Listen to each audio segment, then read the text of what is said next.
1 year on, these powerful images are still just as painful to look at.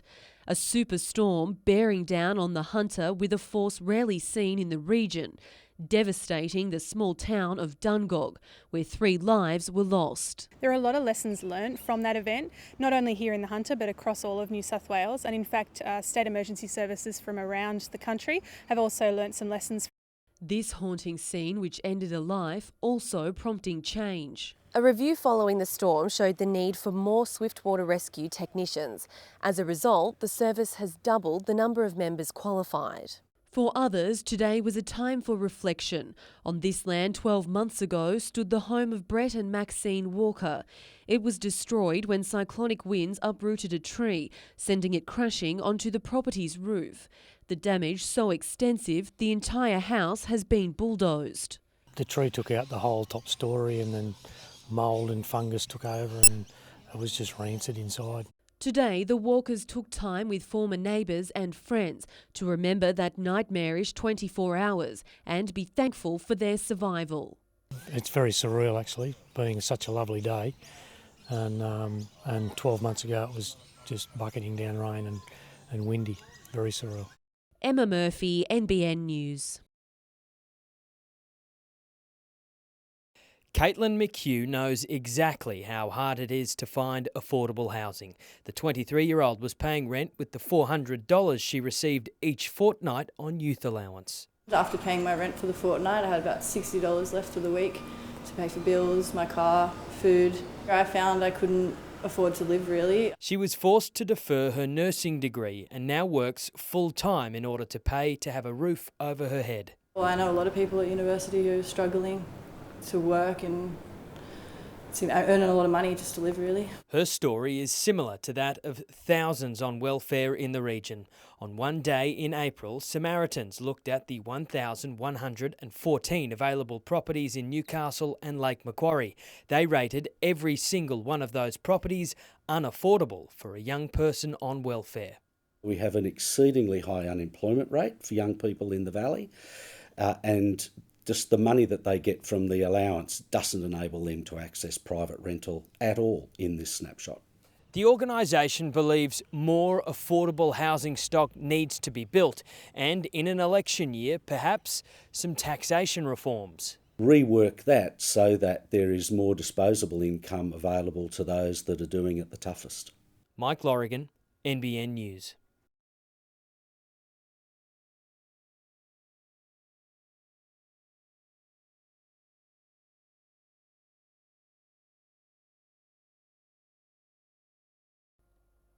Significant work is still being carried out almost 20 years after the BHP Steelworks closed. The focus for Hunter Development Corporation, a 13-hectare parcel of land at Kooragang Island, which was used as a waste site for BHP from around 1960. It's had its day in terms of being a site where waste can be stored. Now there's the idea of securing the site.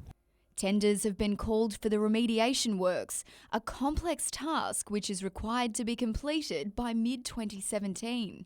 Levels of petroleum hydrocarbons and also we're dealing with some heavy metals in that area. So they're the particular contaminants of concern, and so great to see that remediation is proceeding.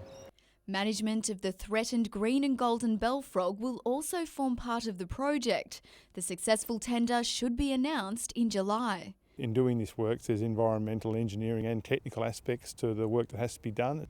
This is the third parcel of land to be remediated by the state government. Detailed planning for the fourth and final section is also underway.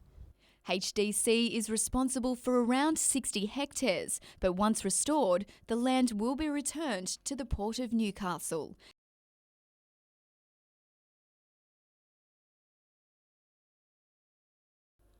Marching to the beat of a different Anzac drum, the kids from Rosie's School of Rock are proud to be forging a new tradition. Rehearsing on the foreshore, they're perfecting a new piece written especially for the day. It's fantastic to be able to have the drummers, and it's really inspiring to hear that drum sound as we're marching. It's a great opportunity to perform, but most importantly, a chance to reflect. You can pay respects at the ISO, and it's really nice to march with the diggers. We paint our respects to all the people that lost their lives and lost their family and friends and everything, which is really, really sad. I had a great-grandfather who was in the war, so I started it last year and it's really good. The kids will join diggers marching from Lambton Pool at 10 a.m. on Monday. Meanwhile, Newcastle's newest symbol of Anzac Pride, the Memorial Walk, is set to host a special sunset service tomorrow, with people invited to watch from below the bridge section. At the conclusion of that, we'll invite everybody back onto the walk. We'll have poppies available for them, little memory poppies, a little tag, and invite them to come along and place them at the foot of the cutouts. It starts at 5 and will feature bands and a lantern parade.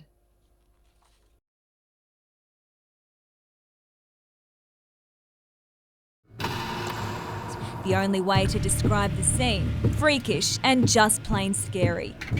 It was chaos. The intense speed and ferocity at which it moved. We've got trees down, we've got flash flooding, we've got debris everywhere, and we've got cyclonic winds. Very much devastating. It's everything mixed together. Dungog's floating house, now the symbol of 3 days of unimaginable destruction. People lassoed to safety as the torrent swallows homes. A tiny town stranded, left in ruin. The sheer volume of water is overwhelming. These pictures show the depth of devastation and what locals were up against. April 21, 2015 is the night Betty Kellier had to swim for her life. Returning to the home she fled 12 months ago, she says it's still hard to believe the water rose so high. Betty's neighbour Colin Webb drowned along with Brian Wilson and Robin McDonald. Safety concerns now hang over the flood-ravaged Allison Court. Most units are unoccupied, deemed too vulnerable.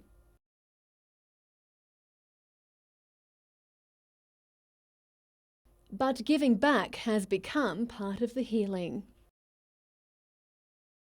When we think about all of the wonderful things that have happened in our community in the last 12 months, the love, the care, the support, we've come a really long way. Project Bounce Forward launching an exhibition to celebrate Dungog's heroes, the love in the community and to give thanks.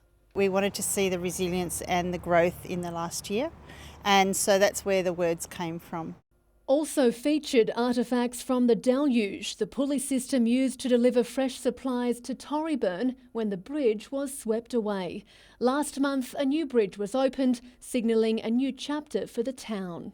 There's still lots of people that aren't home, and there's still lots of people that have a lot of work to do to fix their home, but that's only the physical environment. That's when I think the emotional work begins and we start to really reflect on what we went through, the heartache and the anguish. The anxiety too much for business owner Tim Irwin. He's planning to move out of the flood-prone spot. We're still pulling stuff out 12 months. We haven't even got to some shelves that still got water in them and parts that got water in them. There were unbelievable scenes in Maitland as roads became rivers, claiming the life of elderly woman Anne Jarmaine.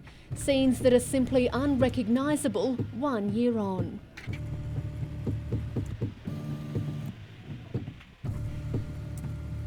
Gilliston Heights was cut off, stranding 2,000 people. It was the same story in Hinton, with no supplies, power or phone reception. You know, bare essentials would be handy. In Newcastle, more than 24 hours of cyclonic winds peeled roofs off houses, ripped trees from the ground and tossed yachts on Lake Macquarie. Tens of thousands of trees across the region fell like matchsticks, some severing houses but sparing lives. Civic Park was unrecognisable, littered with green waste, 7,000 tonnes of it after chipping. A mammoth clean-up task and a learning curve for the SES. The region played host to visitors from the state and federal government, but reports suggest they've still got more work to do. In January, 16 recommendations were handed down, but trials are still yet to commence to establish responses to a future emergency. Reviews are still underway to rewriting communication and recovery procedures. And when it comes to the region's most isolated communities, it's not yet clear if local emergency management plans have even been put in place. Georgina Smythe, NBN News.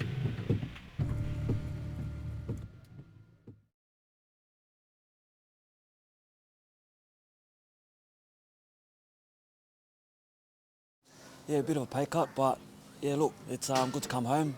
You know, I get to live with Mum for a bit and save a bit more money there too. So, look, my main focus is to try and play NRL, and I get to do that here with my brothers.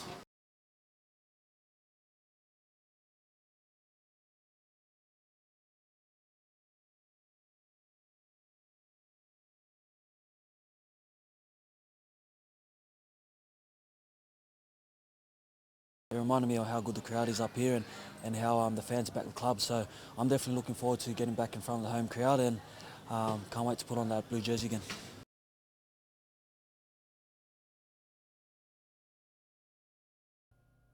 Back home on the Gold Coast, Thomas Fraser-Holmes only has a limited time to reflect on his success at the national titles before the intense build-up to Rio begins. The 24-year-old knows he's come a long way since last year. The 2015 Nationals wasn't my best meet and I failed to qualify for the event I was the best in the world in. So I had to go back and reevaluate what I was doing and really have a look at the training I was doing. His personal highlight in Adelaide was the dead heat with Cameron McAvoy in the 200 freestyle final. I firstly looked at my name and I saw number 1 next to my name and I started sort of celebrating myself, and then I looked over to Cam's lane and he was celebrating as well, and then I both looked at the clock and was just like, no way. So will the pair try to repeat the result in Rio? We're really good friends outside the pool, but once we get inside the pool, it's every man for himself, so to speak. Having qualified for the 400 medley, the 200 free and 4x200 relay, Fraser-Holmes is also contemplating tackling the 200 medley on day 4.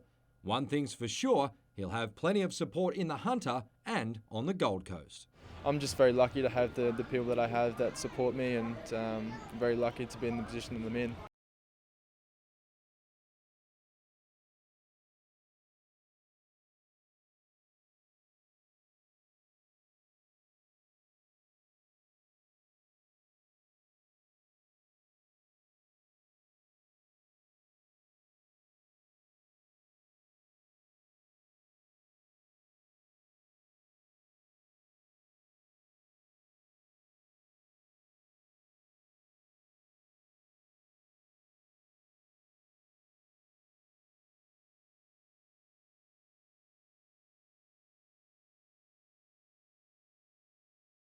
We're just going to play him how we play anybody else. You know, it's just going to be a tough fought game.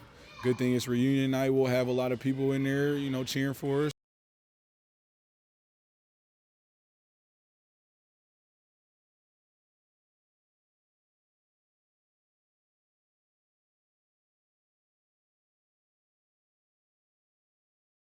I think we're just very balanced. We also have a lot of hidden weapons coming off the bench. So I'm really excited for our team. I think we play really well together.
Tash, all 4 members of that family are here at John Hunter Hospital right now.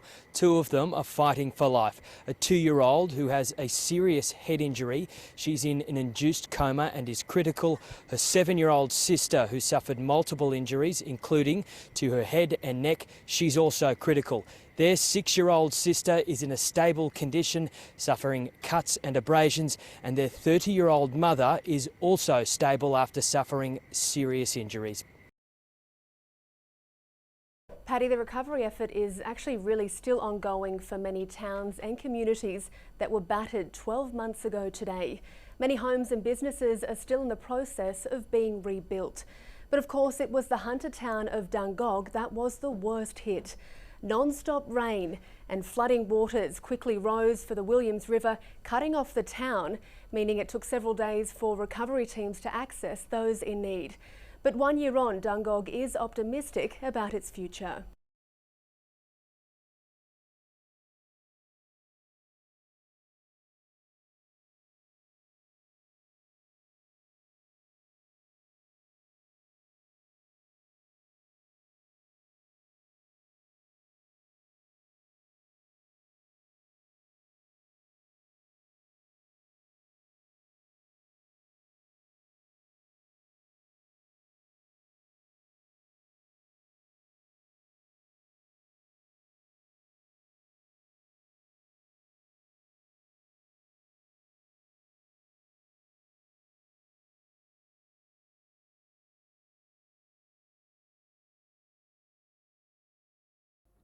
Old-fashioned charm meets modern sophistication, a new take on the humble library. The beauty of it is it's a first for Australia, so for Newcastle to make this happen, I think, is incredibly exciting. Civic Digest is a partnership between Newcastle Council and the Civic Theatre. Thousands of books, magazines and games are available at people's fingertips, all in a place where baristas serve up a quality brew. That was the basis behind the idea of council running the service. It was actually the opportunity to open up our library in a different venue to a different audience for a different purpose.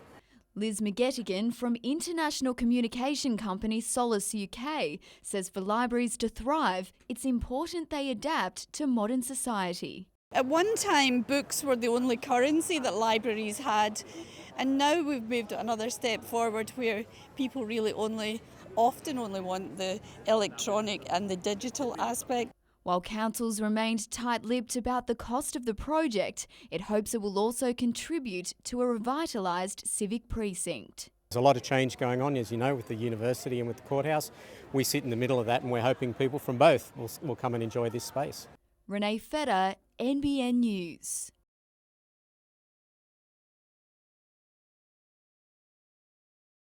It's all hands on deck. Maitland Showground, a hive of activity, organised chaos as the stage is set for another big day of music. It is a challenge to keep fresh each year, keep providing something new. Groove in the Moo is now in its 12th year, and despite the collapse of other big-name festivals, it's gone from strength to strength. We just do what we do the best thing we can and make sure everyone has a great day, and that seems to work. Putting on such a massive event is no easy feat. It takes hundreds of workers, months of planning. It's a dream job. Like you're running with adrenaline, it just keeps you going all day. And of course, then there's the music. Come tomorrow, this will be the epicentre, packed with 20,000 keen music fans. Among this year's headline acts, Alice in Wonderland, British India and indie rock folk five-piece Boy and Bear.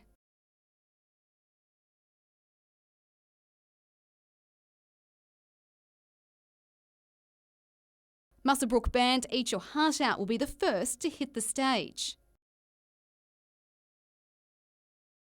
Probably never have thought we'd have been up there to now be getting to play it with no consideration for that before now is crazy. Amanda Douglas, NBN News.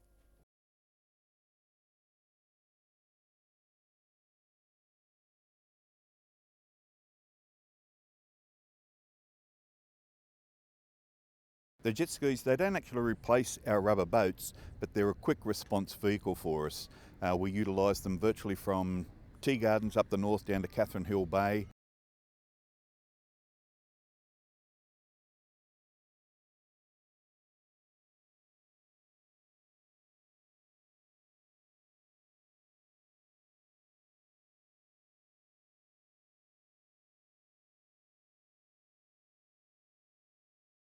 And right here at Newcastle, a quarter of the state's teachers and support staff sacked have come from this region.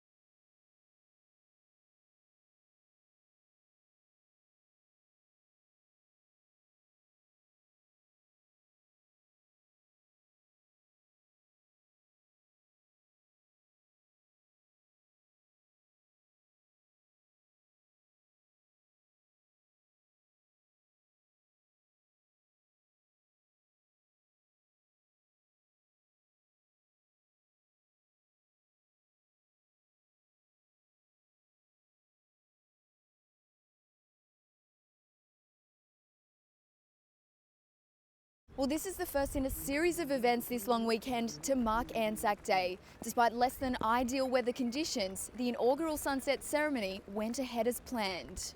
Bearing brollies and raincoats, a small but dedicated crowd turned out to honour those who've made the ultimate sacrifice. The Australian Army Band and Newcastle RSL Pipe Band coming together to open the ceremony.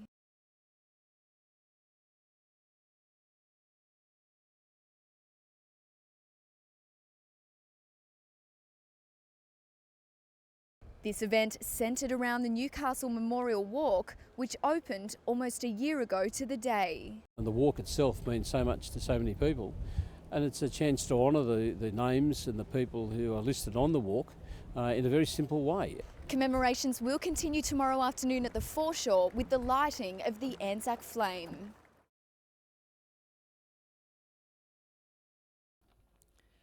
He's the warhorse of the Newcastle Knights, co-captain Jeremy Smith, ready to notch up his 200th NRL game and still as humble as ever. Well, it's not about me here. It's about doing well and playing well in front of our home fans, and give them something to cheer about.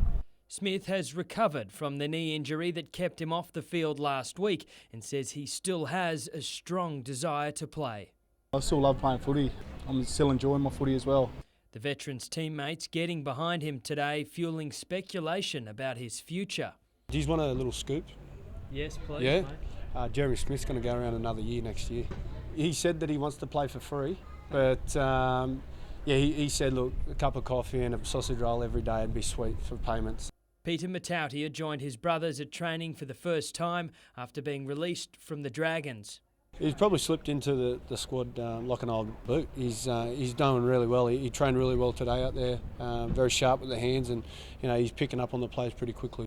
Nathan Ross, Tyler Randall and Jared Mullen are all expected to be cleared to play after last week's concussions. The side now looking to avenge its embarrassing 53-point loss to Brisbane against arch-rivals the Sea Eagles on Monday. Mike Lorrigan, NBN News.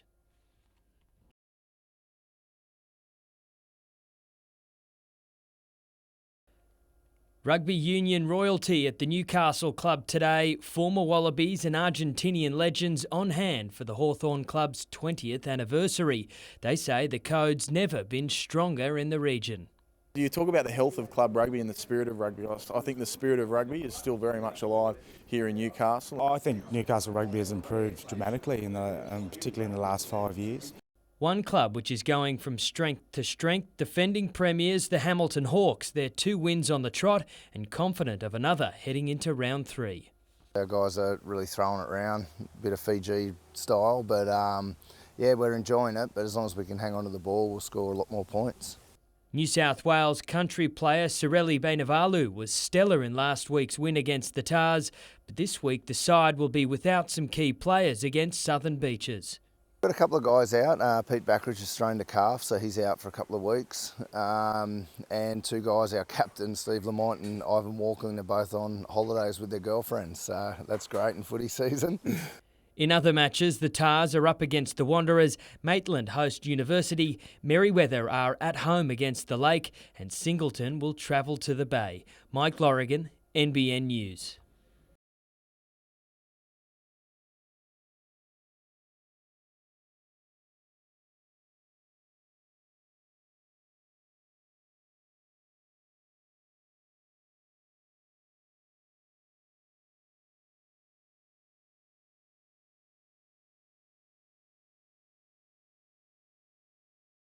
they've been very good. They're a strong team. They've got a great balance across the board. They've got a very good age group of players. They haven't got many weaknesses.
Seeing the wreckage, it's hard to believe 3 19-year-old men walked away from this virtually unscathed.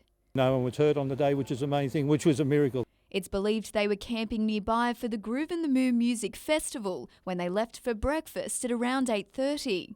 Police say the driver lost control on a bend along High Street, causing the vehicle to dive off the overpass and onto train tracks. We came here, we found the Subaru on all four wheels. Police and ambulance rescue were already here on scene. The rail lines were closed for around an hour this morning. A fellow camper used his four-wheel drive to winch the vehicle off the tracks before the lines were reopened. Westbound rail lines were then closed again a short time later as the focus turned to salvaging the car. A crane called in for the operation. We had our fire protection in place, charge ready to go in case there was a fuel leak or anything like that, but luckily it didn't occur. It all went smoothly. Police are investigating whether speed and wet weather were factors in the crash. Renee Feder, NBN News.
Often it's the simplest images that leave a lasting impression. It's not about feeling sorry for them, but it's actually, allowing them to challenge you. Newcastle creative Shane Burrell is the man behind the lens. His debut exhibition is called Satisfaction, inspired by a recent trip to some of Africa's poorest communities to document the life-changing work of Baptist World Aid. The joy and the life that they can still live, that the family and community is still so important to them. really challenged me because, you know, in our culture we have everything at our fingertips, yet we want more. We need something else to be happy. The highlight of the exhibition, an image known simply as Elizabeth. For now, it remains shrouded in mystery, only to be unveiled after auction on April 29. We want to put the focus on the story and not on the image. You know, we went into the house to do the interview and she was sat right in front of me. And I think it was in that place where I was just able to just look at her and I just couldn't look away. I'm like, there's something about this girl that's just so touching and so real. Proceeds from the sale of Shane's work will go back into supporting Baptist World Aid. Seeing how they live and seeing, you know, what the children having to do every single day and things like that, you know, you really start to understand what's going on. Amanda Douglas, NBN News.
It was a good start for the Waratahs. William So made an early break for goal, passing to Madaea Higgins to put the first points on the board.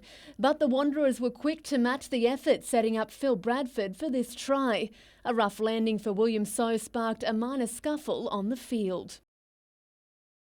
Wanderers' Sam Heffron issued a yellow card for the move and a penalty for the Tars. But the two blue were soon back on the offensive, Tapaki Rui making a spectacular run for the try line, proving too quick for the boys in red.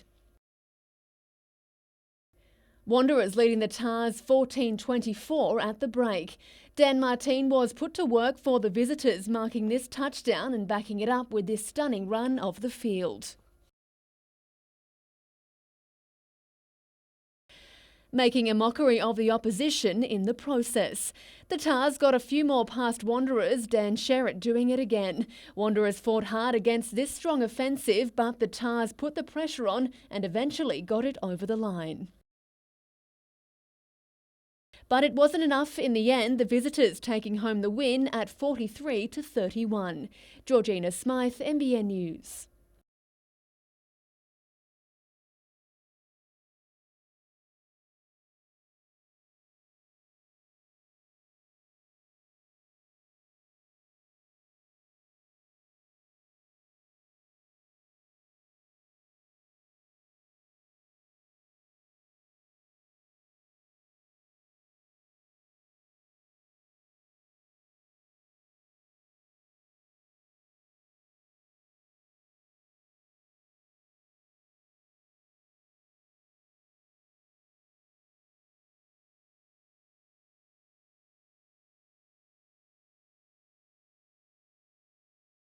I need to make sure that I'm very clear in my mind that that was a one-off. You're allowed to have a bad result every now and then. I've just got to make sure that was just a bad result, not a trend.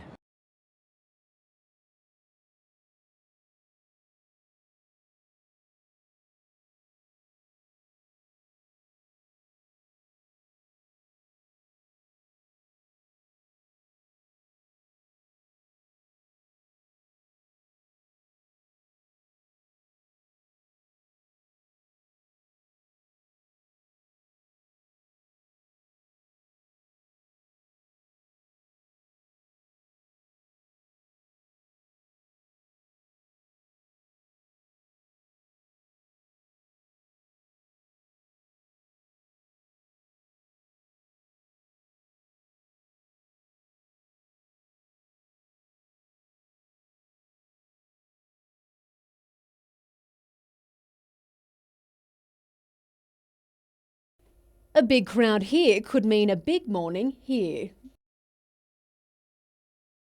More than 55,000 people at last year's Newcastle Dawn service led to a big caffeine hit for the area's cafes. The first year I've really noticed the line out the door. We always fill up. It's always a great crowd and a great vibe. But last year, yeah, there was a lot of people around. While numbers aren't expected to match that record turnout, the ongoing commemoration of the 4-year centenary of Anzac should still draw big crowds. Eateries and cafes lining Newcastle's Foreshore and Hunter Street are hoping to make the most of the early morning crowds, opening before the service, some as early as 4 a.m. Depends a little bit on the weather as to how big the crowd is, I guess, and it's usually pretty hectic just after the service though. Newcastle RSL sub-branch President Ken Fales says with free parking across most of Newcastle, there's plenty to keep families in the city. They come here to have the experience, but then we don't want them to just pack up and go home again. Stay in the city, have breakfast, watch the march, go to Civic Park and make a day of it. And the forecast is good for tomorrow's dawn service. It looks like it's going to be a fine morning, so we're hoping to at least get the crowd that we got last year. For more information on services, head to Newcastle Council's website. Georgina Smythe, NBN News.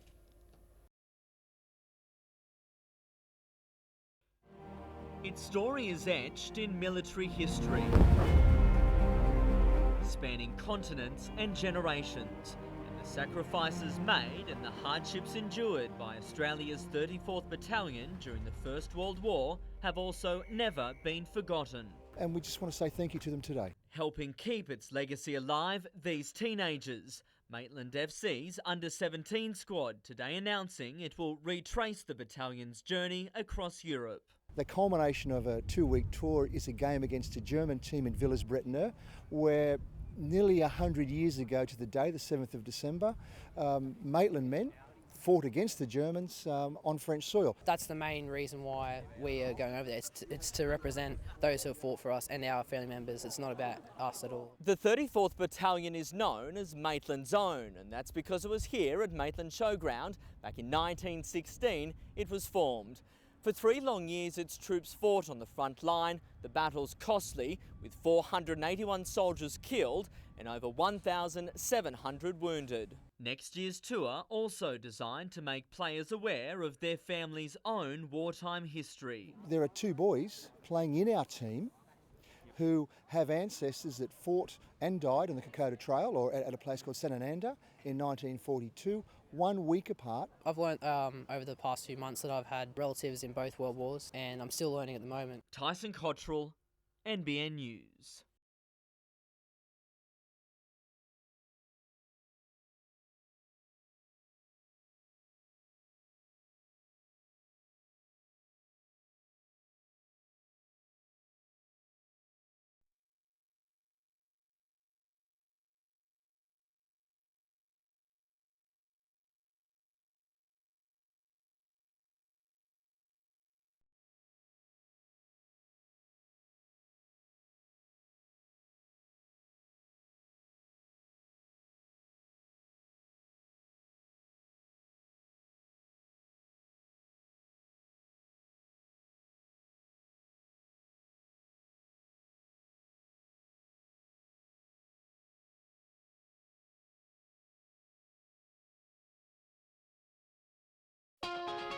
This week in an NBN News special, we meet the Hunter mum getting little legs moving. Why she's on a mission to buck the country's obesity trend for children of all ages and abilities. That's this week in NBN News.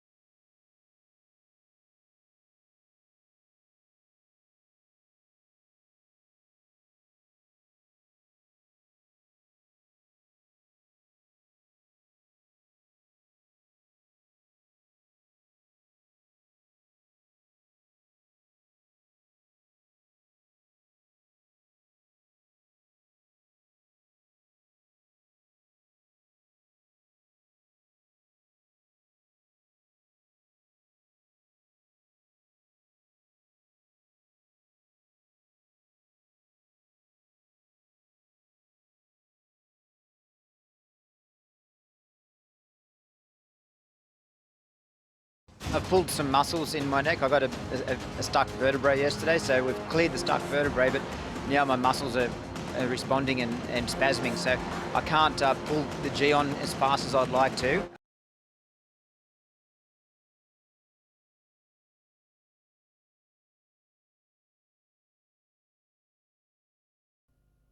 Brothers in arms before kick-off.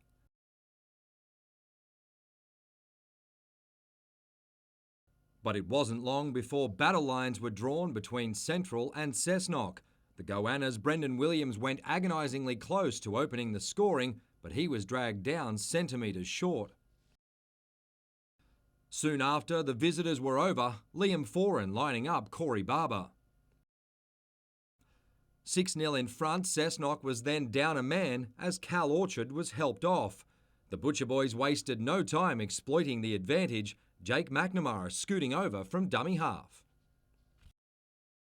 The home side hit the front just before the break, Jordan Warboys kicking perfectly for Kainoa Gudgeon. Down 10-6, Cessnock responded early in the second half as Barber bagged a double. The Goannas were in front a few minutes later thanks to fullback Brent Mendyke. But Central wasn't done yet. Warboys showed his fighting spirit to finish off a long-range effort. 5 minutes later, he had a double, the Butcher Boys had an 8-point lead and their first win of the season.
We wanted to thank the staff at the Neonatal Intensive Care Unit at the John Hunter Hospital for all their hard work and care.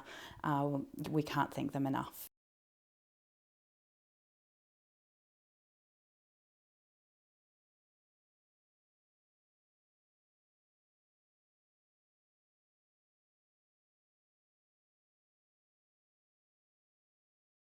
A dark, calm morning, the silence broken as the Anzac torch lights a path to a solemn service, a beachside commemoration of that fateful battle back in 1915 and the sacrifices made by generations of service men and women since. The spirit of Anzac is in you all. Carry it with pride and the thanks of all Australians. Wreaths were laid under the warm glow of the Anzac flame. Familiar words stirring sounds. And the Fort Scratchley guns, a reminder of Newcastle's military history. A poignant place to remember those who made the ultimate sacrifice. As the sun rises on this Anzac Day, 101 years since that bloody battle at Gallipoli, it's clear the Anzac spirit is still very much alive and well. Well, I just feel like really proud of Australia that all those people died for us. It gives you goosebumps because you can hear the waves lapping and you're thinking, poor buggers at Gallipoli coming in. It's a great service, a great day. Watch the sun come up, have a beer for the diggers. Young and old flocked to Newcastle's CBD to cheer on their heroes. Stoic diggers soaking up that applause any way they could. Served my 22 years. I'm proud of it. The only way we can appreciate the boys that didn't come back. But the Anzac legacy is in good hands. The younger generation pitching in to help Lambton's march. A modern twist ensuring the spirit lives on. Kate Haberfield, NBN News.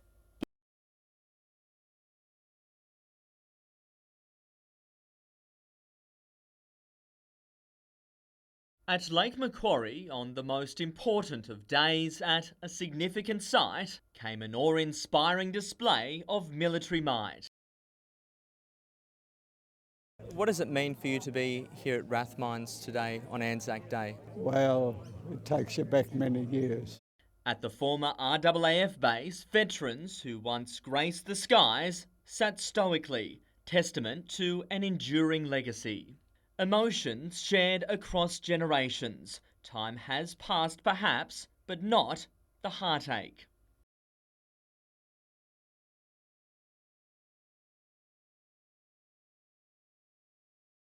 This year's Anzac Day commemorations have been given even greater significance, with veterans from former squadrons returning to their former base and spiritual home here at Rathmines on what is the 95th anniversary of the formation of the RAAF.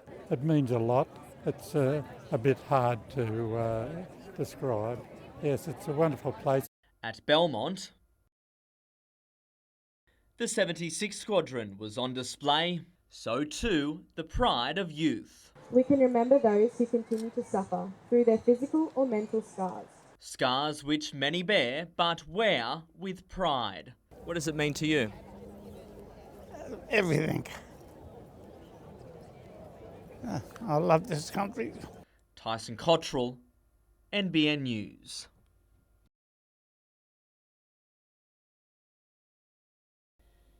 The town's traditional Anzac ceremony home made for a sorry sight and sound. Burdekin Park abandoned due to ongoing bat dramas, but showing characteristic resilience, locals forged ahead at the Civic Green Memorial, while the march commemorated Singleton's military service over the decades. Children waved Australian flags and a patriotic pooch stole hearts. At Maitland, the World War I Memorial was the gathering point as the city remembered its fallen heroes. It was a solemn ceremony with a procession of wreaths laid in a show of respect to those who gave so much. And at Port Stephens, the holiday haven of Nelson Bay took on a more reflective feel as thousands lined the streets to applaud and honour their diggers. There was a strong contingent of schoolchildren and community groups taking a larger role in services, reflective of the broader reach of Anzac Day as the years march by.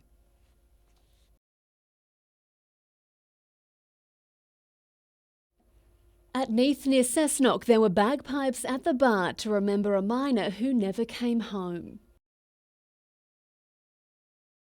Harry Littlefair's lamp and legacy is now part of the Neath Hotel. He came to the hotel and left his lamp and his hat, actually a number of them did, and said, keep them here until we come home. And unfortunately a lot of them didn't come back. Their bravery remembered as 11-year-old Patrick Kimmis played the last post for the first time. At Curry Curry, visiting Vietnam vets filled the seats at Rotary Park with a guard of honour formed by those undergoing basic training. In Cessnock, servicemen, women and school students paid tribute side by side.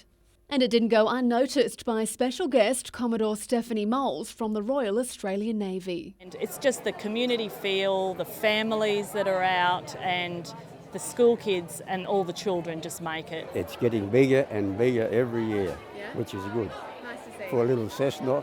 Regional memorials have long been at the heart of community commemoration, and while some hunter towns are small, their casualties were significant and felt deeply across the region. Sacrifice that still resonates across the Hunter today.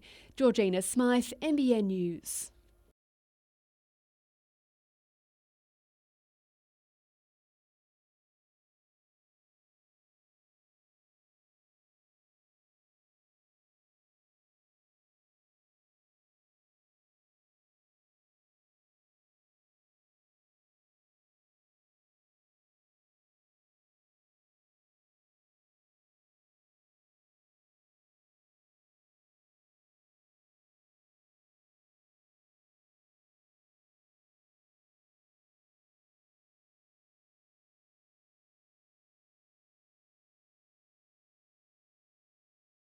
On Anzac Day weekend, I think of my family and my friends, my wife Nat, my two daughters Steph and Jamie. I think back about how lucky we are in Australia, and it's because of the people that have gone before me, my colleagues now, and the people after me. I'd like to send a great big shout out to my husband Gordon, my two children Jessica and Stephanie, and I wish you the very best this Anzac Day. I just wish I could be there with you.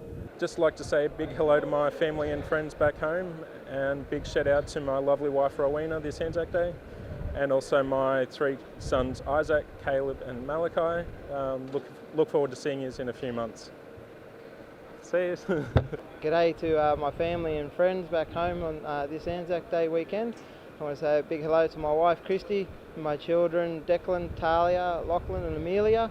Also to Mum and my brothers and sisters. Hope you all have a wonderful weekend, and I'll see you when I get home. Just saying hi to everyone back home. Think of me on Anzac Day. We'll be thinking of everyone back at home. Thanks. Being deployed this time of year certainly has a special meaning coming in up to Anzac Day, and I'd like to support all the Aussies back home for their support. Shout out to my friends and family and to my girlfriend Maddie. Cheers.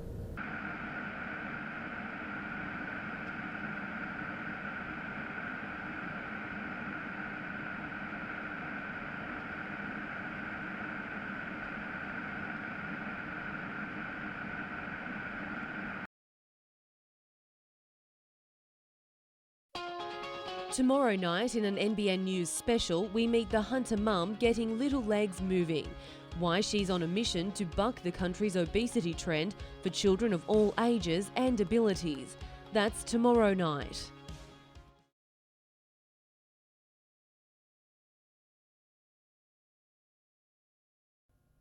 The Knights made a bad start. A penalty put Manly in front, then Newcastle messed up the restart.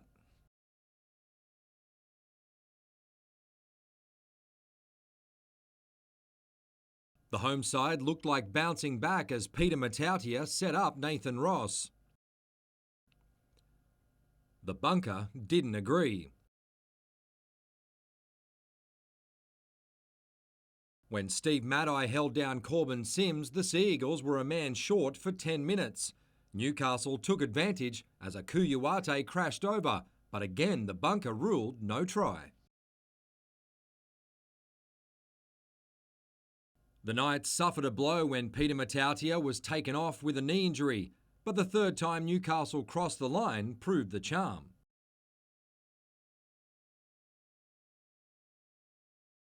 Manly had more luck before half-time as Brenton Lawrence put the Sea Eagles in front.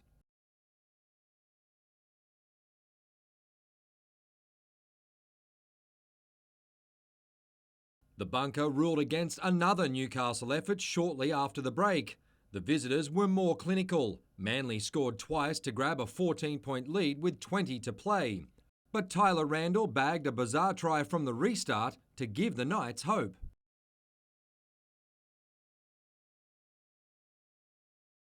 Just as the momentum appeared to be shifting, an injury to Jared Mullen took the wind out of the home side sails.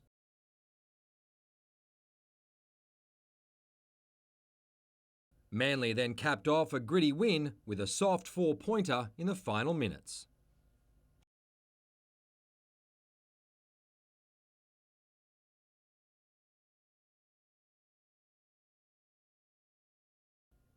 The world's best wheelchair athletes lined up in London, including the Hunters' Christy Dawes in the women's event. Local hopes in the men's race rested with 6-time winner David Weir, but early on it was Switzerland's Hug, South Africa's Ernst van Dijk and Australia's Kurt Fearnley who set the pace. 10 minutes after the start, Fearnley was lucky to stay on course when a rival clipped the back of his chair. The 35-year-old sat as deep as 9th, but by the time they hit one of the city's most famous landmarks, he was up to 2nd. Rounding the Tower of London, Kurt was engaged in a battle with his Swiss rival, but the defending Paralympic champion was never far behind. The lead group couldn't be split until the final metres.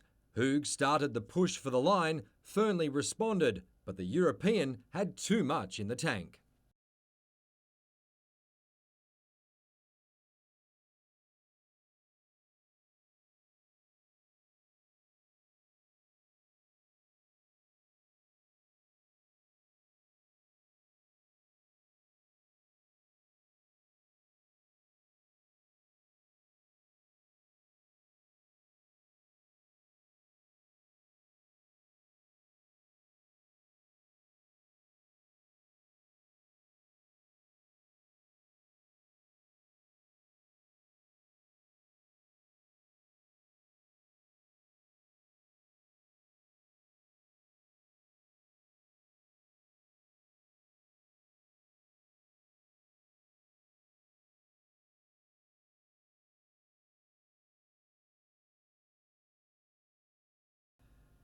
Matt Hall won in Austria last year and, after qualifying 3rd, was one of the favourites for the 2016 edition.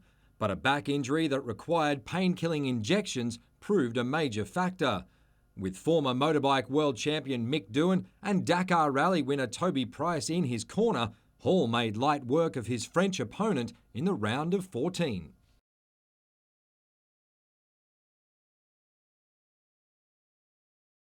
The round of 8 was a different story. As the snow started to fall in Spielberg, Hall flew first, registering what he thought would be a solid time.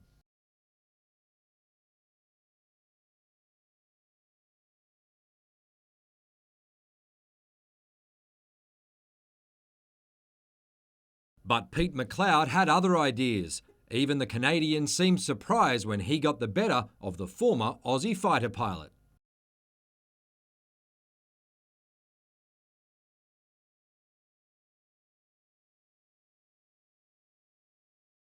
The next race takes place in Japan in June. Hall says that's plenty of time to recover.